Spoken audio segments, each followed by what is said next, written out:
अस्सलाम वालेकुम दोस्तों, आप लोगों को मेरे प्यारे भाइयों, आप लोगों को बताते चले कि अगर आप लोग पाकिस्तान में कहीं भी रहते हैं, लाहौर में रहते हो, कराची में रहते हो, रावलपिंडी में रहते हो, तो वीडियो को लाजमी देखना पड़ेगा। तो तभी ये वीडियो देखें अगर आप लोग बसंत के ऊपर मोहब्बत रखते हैं।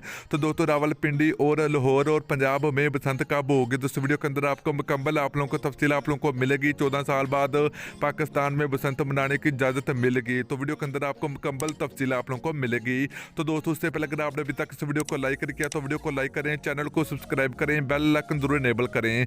तो चलिए मेरे प्यारे भाइयों, आप लोगों को बताते चले कि पाकिस्तान के तमाम शहरों में 2022 में बसंत होगी और फरवरी और मार्च के महीने में पाकिस्तान में पतंगबाजी और बसंत देखने को मिलेगी। दोस्तों, पाकिस्तान में सबसे पहले लाहौर से बसंत शुरू होगी। 12-13 फरवरी को बसंत वहां से शुरू होगी और 12 मार्च तक पाकिस्तान के तमाम शहरों में बसंत देखने को मिलेगी, पतंगबाजी देखने को मिलेगी। दोस्तों, अगर आप लाहौर में रहते हो तो ये फिर आप लोगों के बहुत बड़ी खुशखबरी आ चुकी है कि लाहौर में 12-13 फरवरी को बसंत शुरू होगी।